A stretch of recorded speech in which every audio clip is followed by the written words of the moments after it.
God bless everybody today. It's June 16th of 2022. I'm going to start a series of short lessons. This one is about how to read the 22 chapters of Revelation in the proper order or manner so you can see how the book is laid out and why the 3 additional visions that John has matters to the chronological order of the book itself. So you can find all my information, articles, videos, and everything. It's all free on endofdayssurvival.com. If you go down the page a little bit, you'll see these PDF files. This is where I'm going to pull these charts from, so you can click on the PDFs and actually go to the PDF and see them for yourself. And these are all free informational things, so you can go out and check them out at any time. So if we click on this first file, which is the Revelation Calendar of Events Timeline, 117 step timeline from start to finish. This takes you from the very beginning of Revelation, from the very first verse, all the way through the 22 chapters to the last verse. And it breaks it down in 117 steps. So if you click on that, it'll take you to this next screen I'm going to show you. So once you click on that PDF file, it's going to bring up this chart. This is an extremely large chart I build out of Adobe Illustrator. Then I render it to the PDF so you can see the chart and be able to blow it up and be able to physically look at all the different components and things on the chart. So if you zoom into the top of the chart, you realize that I've got this broken down into main chapters and subchapters. There's a reason for this, because John has 3 additional visions when he's in heaven. He's taken to heaven in 4:1. When he's in heaven, he sees all these different things in heaven, all this imagery, all the symbolization, different things like that. But he's removed 3 times into additional visions while he's in heaven. One in chapter 7, the prophecy of the 144,000 elect. Then if you go to chapter 11, 12, 13, and 14, there's a prophecy against the nations and peoples. And then he also has a third vision of Mystery Babylon, which is chapters 17, 18, and 19. And so if you remove those 3 additional visions out of the main chapters, you realize it gives you an order of events on how to read this book in a proper fashion. And so I always tell people, read chapter 1 to 6, 8 to 10, 15 and 16, and then 20 to 22, and it makes a complete story. Then layer in the additional visions John has, the one of the elect, the one of the nations and peoples, which has 4 chapters included in it, and the one of the prophecy of Mystery Babylon, which includes 3 chapters, and you'll see something really interesting happen here. So if you go to the bottom of the page, which is what I'm going to concentrate on today, I think I can break this down so it's easy for you to understand. So I just broke out the bottom portion so you can see how this works. Now there's 22 chapters of Revelation, but there's 3 visions John has that takes him out of the main scene. And like I say, this is like a main program up here with 3 sub-programs that feed into the main program above. And the reason you can see that is because if you look at these keys that I've made on the side here, the stars, you'll realize I did this for a reason. So I set up these color-coded stars for very specific events in Revelation, so you can see especially these 4 events here. So the 1260 days is extremely important. The 5th, 6th, and 7th trumpet are extremely important, and each of these have an attached woe. So the 5th trumpet has an attached woe, the 6th trumpet has an attached woe, and the 7th trumpet has an attached woe. Why is that important? This is extremely important because in Revelation 8:13 it clearly tells us that we should watch the last three woes that are attached to the last three trumpets. And so we need to watch the very specific warning for a reason. And I'm going to try to show you why that is. So if you go back to this chart and you look at this chart and you zoom into the 6th chapter, you realize something extremely important happens here. So from the 6th chapter, at the end, you see the 6th seal break. Okay? Right here. 6th seal breaks, and then at the end of, or at the beginning of chapter 8, you see the 7th seal break. So there's a vision that occurs between this in chapter 7 of the elect. Why? Because when the 7th seal is broken, there's a half an hour of silence, and then he hands out the trumpets. So this is extremely important, especially in 8:1 and 2, that once all 7 seals are broken, there's this half an hour of silence, probably the selection of 144,000 just logically in the event sequence that's happening here. And then right after that, he hands out 7 trumpets.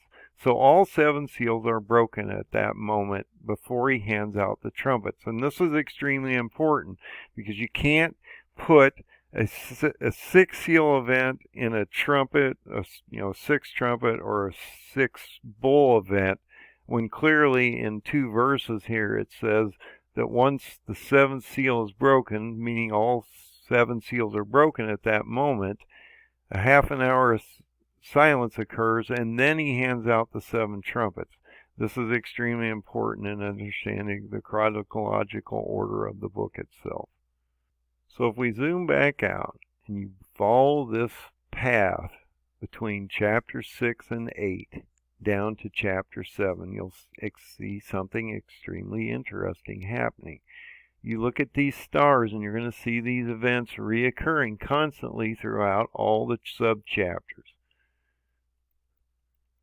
So you can see those purple stars. They're not just happening up here. They should only happen once in the book, okay?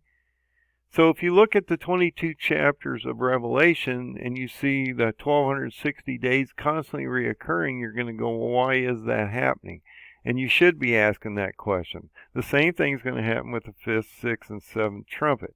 And so when you see this event up here happening, and then you come down here and it's reoccurring, which is the 7th seal, you then have to ask yourself, well, why is this occurring in these sub-chapters? Because it's like he's giving you an optic that allows you to zoom down into the book itself so you can see more depth. But these things are only going to happen once above. So if you blow this back out, you realize that these 14 main chapters are the main storyline. But then these 3 additional visions John has gives you depth to what's happening up here in these areas that he's talking about. Usually just before that, because he's trying to, it's like a cutscene. He stops you here and he says, look, I'm going to explain something extremely important here that you need to understand about what's happening here. So I'm going to explain this down here, and then I'm going to bring you back up and I'm going to restart the story. Same thing with the prophecy of the nations. Once you get to 10:7, which is the next vision John has, so if you go into 10:7, you see an angel come down, it gives him a scroll, he eats that scroll up and he prophesies about the nations and the peoples. Okay, well that happens for 4 chapters. So if you come back out, you look at that, that's going to occur in chapter 11, 12, 13, and 14. And when he comes out of this vision in chapter 15, he starts the story again. So if you go into chapter 10, verse 7, he doesn't blow the 7th trumpet. He doesn't do that until chapter 15:1. And in 15:1, what happens? They're handing out the 7 bowls of the wrath of God, which is different than in 6:16, the wrath of the Lamb or the Son. This is the wrath of the Father. And so in Revelation 15:1, we see the 7 bowls of God's wrath being handed out. And so if you go from 10:7, where he hasn't blown that 7th trumpet, he does now. Because what happens right after he does that? He hands out the 7 bowls of God's wrath. Then you see the Lord come back, and what happens? We see the rapture event that everybody talks about, or what they want to call the rapture event, or the dead and the living rise and meet the Lord in the sky, in the clouds, and then we are changed, and they start dropping the bowls of wrath on the wicked. And so if we come back out into this again, and you look at the way this is set up, from 10:7 to 15:1, we're going to have a cutscene and a prophecy of the nations and peoples for 4 chapters. The same thing is going to similarly happen in 17:1. So 15 and 16 are all about the bowls, the wrath of God. The 7 bowls are being dropped down. But in 17:1, he goes into a prophecy of Mystery Babylon. And you can see that at the end of 16 also, because he talks about Mystery Babylon, the great Babylon, and he's going to show you the wrath against her that God's going to place against this place.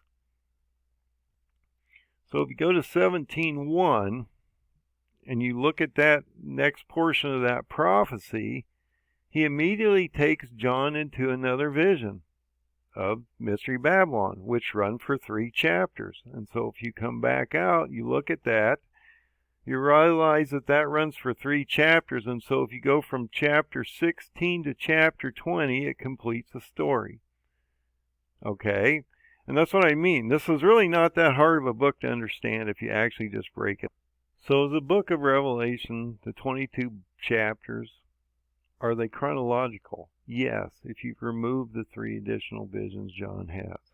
So if you read the book from chapter 1 to 6, 8 to 10, 15, 16, and 20 to 22, as I just explained it, and you remove those visions, those 3 visions, the one of elect, the 144,000 elect in chapter 7, the 4 chapters of the nations and peoples in chapter 11, 12, 13, and 14, and the 3 chapters of Mystery Babylon in 17, 18, and 19, and you read them in this chronological order that I've given you here, from 1 to 6, which is the end of the 6th seal, to 8, which is the 7th seal, to 10:7, which is almost sounding the 7th trumpet, to the 15:1, where the 7th trumpet is sounded, the Lord comes back, the 7 bowls of wrath are being handed out, and you see the rapture event occur in 15:2.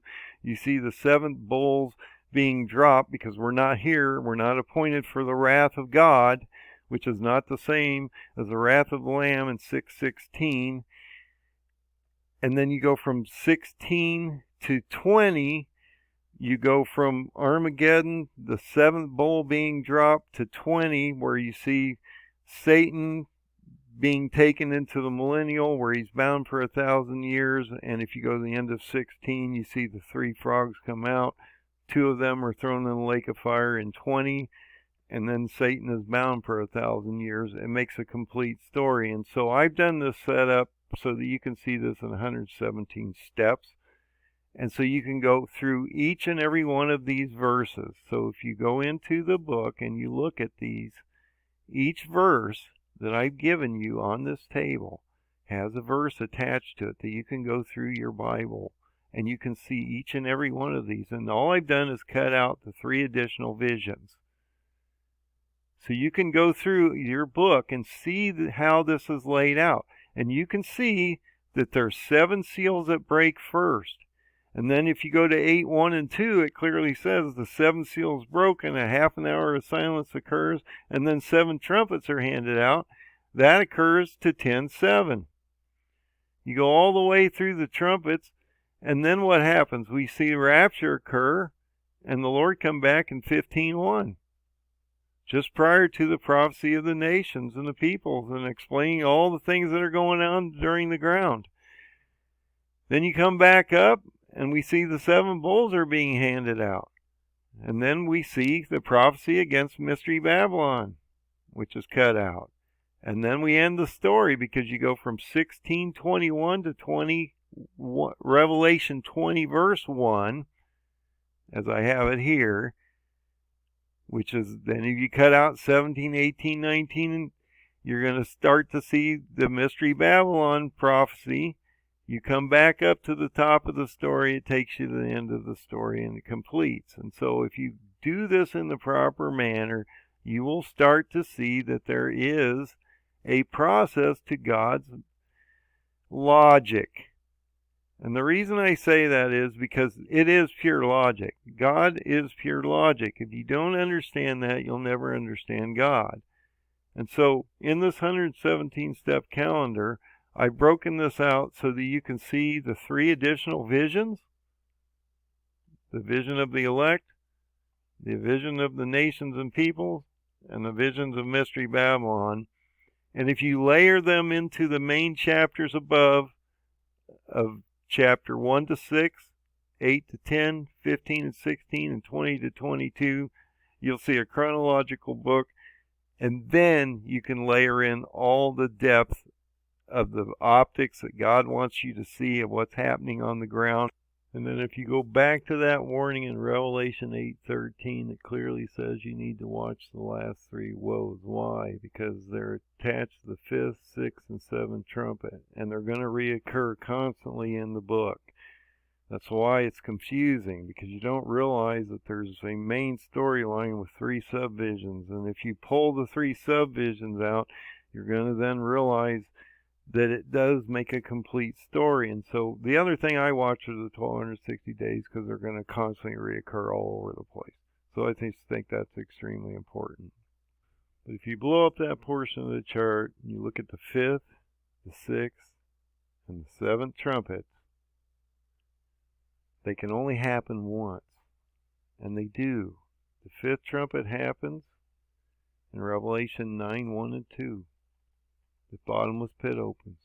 The 6th trumpet, when the 4 winds are loosened, remember they're held on the 7th seal, they're loosened on the 6th trumpet, is the resurrection of Gog and the Antichrist on Revelation 9, 13, and 14.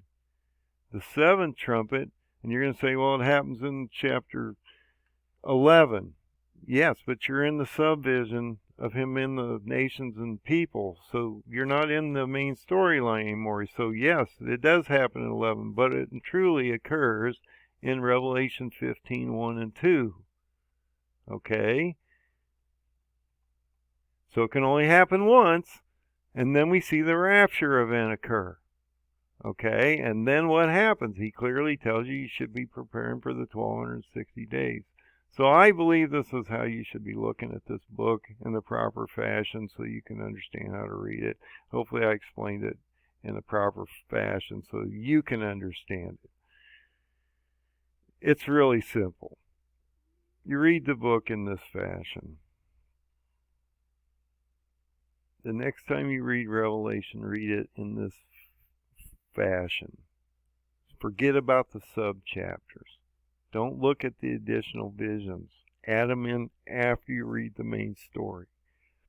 Read chapter 1 to 6, chapter 8 to 10, 7, chapter 15 and 16, and chapter 20 to 22, and I'll guarantee you it makes a complete story. And then layer in the additional visions, and you'll see something really interesting happen. You'll understand how to read the book properly. And you go, wow, that makes a lot of sense. And then once you read the other prophets and different things that you can layer into this book over the top of it, they'll start to make more sense also. But when you get into certain teachings where they're teaching you that the 6th seal event as an Armageddonal event, you can clearly take them to Revelation 8, 1 and 2 and say, no, it's not, because the seventh seal has been broken. All seven seals are broken. Then we have half an hour of silence, which is probably when the selection of 144,000 and the vision of the elect occurs. And then when you get into Revelation 8, 1, you see the seventh seal breaking. And so you see that cut scene happen, and you have to make some logical sense of this book. And I believe you can. So God bless everybody. Hopefully this gives you a little breakdown of how to read this book in a proper manner. And always remember, there's only one way to heaven. There's only one open door. That's through the Son, Jesus. You've got to find the Son. Find the Lord Jesus. God bless everybody. Have a great night.